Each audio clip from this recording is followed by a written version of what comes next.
Hello everyone, welcome to back my channel. I hope everyone is having a wonderful day. Before starting the video, please go ahead and hit the subscribe button and give this video a thumbs up. General Hospital spoilers reveal a preview clip has been released for Thursday, May 29, 2025. It shows Ned Quartermain, Wally Kurth, comforting Brooke Lynn Quartermain, Amanda Setton, Lulu Spencer, Alexa Havens-Bruning, defends herself to Dante Falconeri, Dominic Zamprogna. Plus, Jason Morgan, Steve Burton, tries to offer a compromise. Let's begin with Brooke Lynn, who is devastated and shocked over the turn of the events at the nurses' ball. BLQ is shocked that Giovanni Mazza, is her secret son with Dante. Now, Gio is filled with so much rage that he's not listening to what anyone has to say. It will take Gio a while before he cools down. In the meantime, BLQ opens up to her dad. Ned will wonder why BLQ didn't feel she could come to him. The brunette will also wonder what if Gio never allows her to love him. Over with Emma Scorpio Drake, Brayden Bruner. She will insist on being there for Gio. Emma told Gio that where he goes, she will go. So Gio will appreciate the support. This could provide them an opportunity to get closer as well. General Hospital spoilers for today's episode reveal that Cody Bell, Josh Kelly, will be filled with regret. Cody will open up to Sasha Gilmore Corbin, Sophia Matson, about the Gio situation. Sasha will try to give him some advice. Over with Tracy Quartermain, Jane Elliott. She will sarcastically give someone congratulations. Maybe this will be Lois Cerullo, Rena Sofer. By the tone on Tracy's face, it won't be Gio, BLQ, or even Dante that she's speaking to. Also, Dante accuses Lulu of exposing the secret just to get him back. Lulu will defend herself and say that's not why she did it. Lulu might have thought she was doing the right thing, but this could negatively impact her life as well. It might also take a while before Dante realizes Lulu's intentions were good. Meanwhile, Willow Tate Corinthos, Caitlin McMullen, begs Michael Corinthos, Rory Gibson, not to take her kids away. Meanwhile, Jason tries to offer a compromise between Michael and Willow. At this point, it seems that Michael wants just his kids. However, has Willow really done anything to put the kids in danger?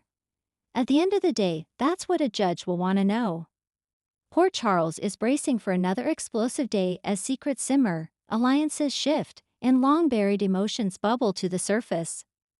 On Wednesday, May 29, General Hospital delivers a heart-wrenching, thought-provoking episode that pushes Jason Morgan into an unexpected role as the voice of reason and leaves Lulu Spencer reeling from a painful emotional blow courtesy of the man she once believed would always love her, Dante Falconeri. Jason Morgan, the unlikely peacemaker. For a man known more for his stoicism than speeches, Jason Morgan finds himself in unfamiliar territory as the calm in the storm. After months of being hunted, targeted, and doubted since his return, Jason is stepping back into his true nature: protector, strategist, and, above all, truth-teller. Wednesday opens with Jason checking in with Sam McCall, who's still trying to make sense of the shifting dynamics between them. Their shared history hangs in the air, unresolved. But for now, Sam's attention is divided. Her suspicions about John Jagger Cates continue to grow. Jason, ever the realist, advises caution but encourages her to pursue the truth on her own terms. Their quiet moment is interrupted by a heated phone call from Anna Devane, who updates Jason on troubling new intel. There's chatter that Cates may be obstructing a larger investigation, one that could tie into the very reason Jason was forced underground for over 2 years.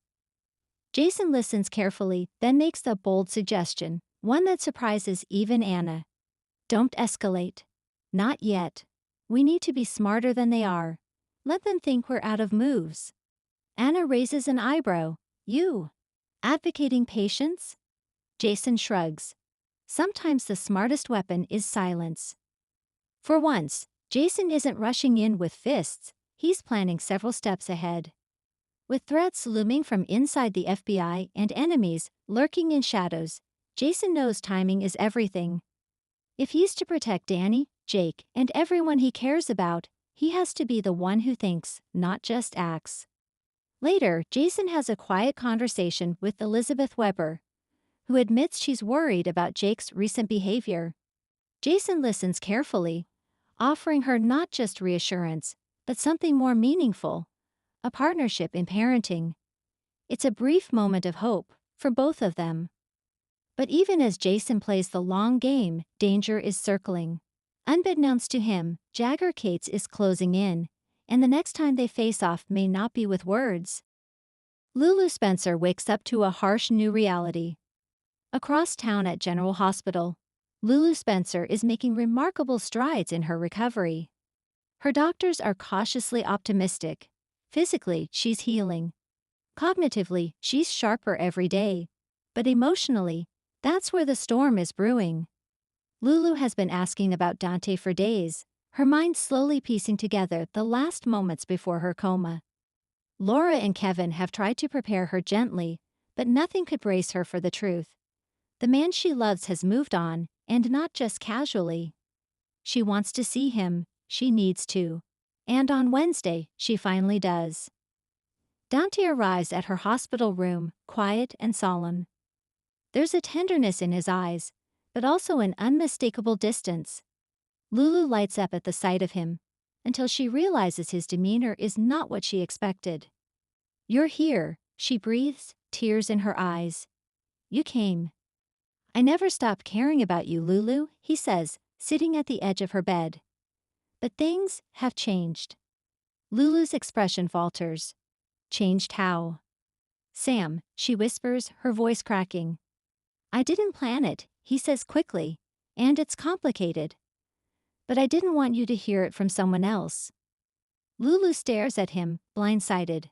Her memories are patchy, but the depth of their connection isn't. She remembers their vows, their life, their son. And now this. It feels like betrayal, even if her rational mind knows it's not. "I was asleep," she says, barely above a whisper. "I wasn't gone." Dante lowers his head, guilt etched in every line of his face. "I know, and I don't expect forgiveness.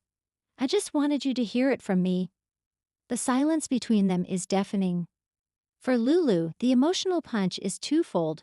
Not only did she lose time, but she's returned to a world that moved on without her. A world where her son Rocco sees another woman at his father's side. A world where her place in it is no longer defined by love, it's defined by absence. Later, Laura finds her daughter quietly weeping. Lulu's pain is raw. "Do I even belong here anymore?" she asks her mother, her voice filled with aching vulnerability. Laura holds her close. "You always belong, but this isn't going to be easy." Emotional fallout ahead. Dante may think his honesty was noble, but the fallout is just beginning. Sam, unaware that Dante has told Lulu everything, spends her day trying to navigate tension at the PCPD. She notices the cold stares, the hushed voices. Rumors are swirling, and fast. Once news spreads that Dante confessed his feelings to his former wife, questions arise about where that leaves Sam. Meanwhile, Olivia is caught in the crossfire, heartbroken for both her son and Lulu. She urges Dante to consider whether his actions were fair, not just to Lulu, but to Sam, who believed they were building something real. Elsewhere, Maxie learns of Lulu's conversation with Dante and rushes to her friend's side. Their reunion is tearful, but Maxie is nothing if not a fighter. She urges Lulu to get stronger, not just physically but emotionally. "Don't let this be the end of your story, rewrite it." Lulu takes the words to heart, but she's also determined. She may have been blindsided, but she won't be sidelined. The next chapter of her life is hers to write, and she intends to take her place back, whether Dante's ready for it or not. Jason and Dante. A collision course. Back at the Metro Court, Jason and Dante cross paths unexpectedly. It's their first real conversation since Jason's return, and it's layered with tension. Dante, clearly rattled, tries to mask his emotions. Jason sees through him in a heartbeat. You told her, Jason says simply. Dante nods. You didn't have a choice, Jason adds. But that doesn't mean it didn't hurt. Jason looks at him, calm and firm. Then give her the whole truth. Don't disappear now that it's hard.